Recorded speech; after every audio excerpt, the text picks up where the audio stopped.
hey guys আপোনালোকে বাৰু কঁঠাল গুটি জুতি লৈছেনে কিহৰ লগত লৈছে জনাবচোন আজি মই কঁঠাল গুটি বনাম কিহেৰে সৈতে ইয়াৰ কাৰণে লৈ লৈছোঁ মই এয়া মাংস লৈ লৈছোঁ এইখিনি পিঁয়াজ এটা ডাঙৰ কাটি লৈছোঁ এইফালে লৈ লৈছোঁ আদা নহৰু পেষ্ট আজি কঁঠাল গুটি বনাম এয়া মাংসৰে সৈতে চাৰিশ ভিডিঅ'টো সম্পূৰ্ণভাৱে আৰু স্কিপ নকৰাকৈ কুকাৰ এটা বহুৱাই দিছোঁ মই প্ৰথমতে এয়া কঁঠাল গুটিকেইটা মই সিজাই ল'ম কুকাৰটো অলপ পানী দি দিছোঁ দি 4টা বা 5টা হুইচেল মাৰি ল'ম অলৰেডি মই কেৰাহী বহুৱাই দিছোঁ তেলখিনিও দি দিছোঁ তেলখিনি গৰম হৈছে ইয়াতে প্ৰথমতে মই এয়া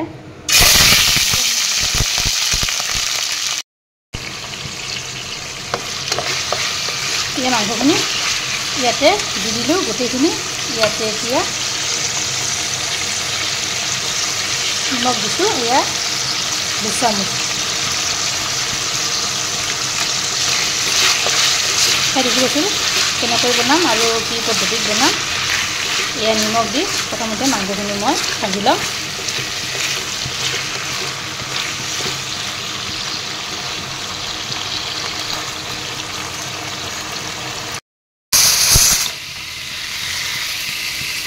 দুটা চিটি মাৰিলে এইফালে মোৰ মাংসখিনি ভজা হৈ গ'ল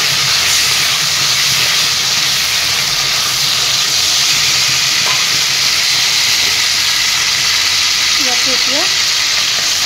পিঁয়াজখিনি দি দিম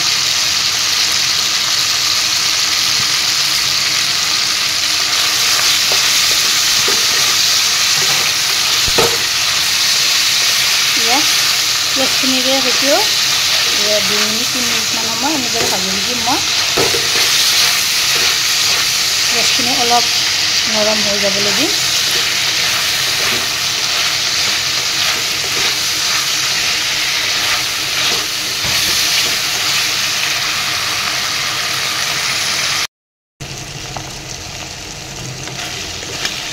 এই মাংসখিনিও মই অলপ টাইম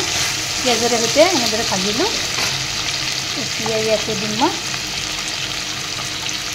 এয়া হালধি গুড়ি এয়া 2 চামুচ দি দিছোঁ এইখিনি এনেদৰে লগাই দিম অলপ কৰি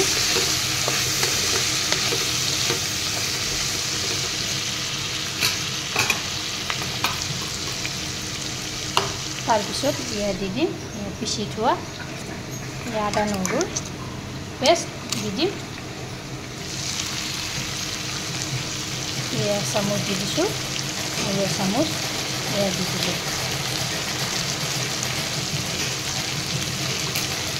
এইখিনিও মই এনেদৰে 5 মিনিটমান সময় এনেদৰে ভাজি ৰাখিম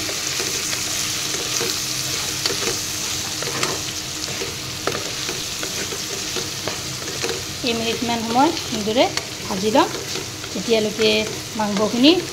ৰং চঙোৱা নহয় তেতিয়ালৈকে ভাজিম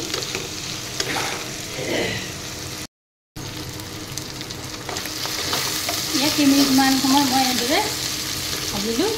তাৰপিছত এয়া বইল কৰি থোৱা কঁঠাল গুটিখিনি ইয়াতে দি দিলোঁ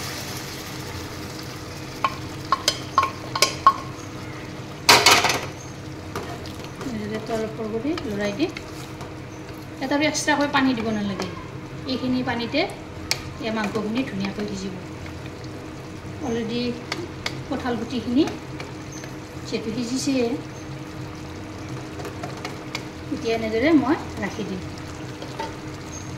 অলপ টাইম এনেদৰে সিজিব দিম এয়া উতলিব ধৰিছে ইয়াতে এতিয়া মই চিক্ৰেট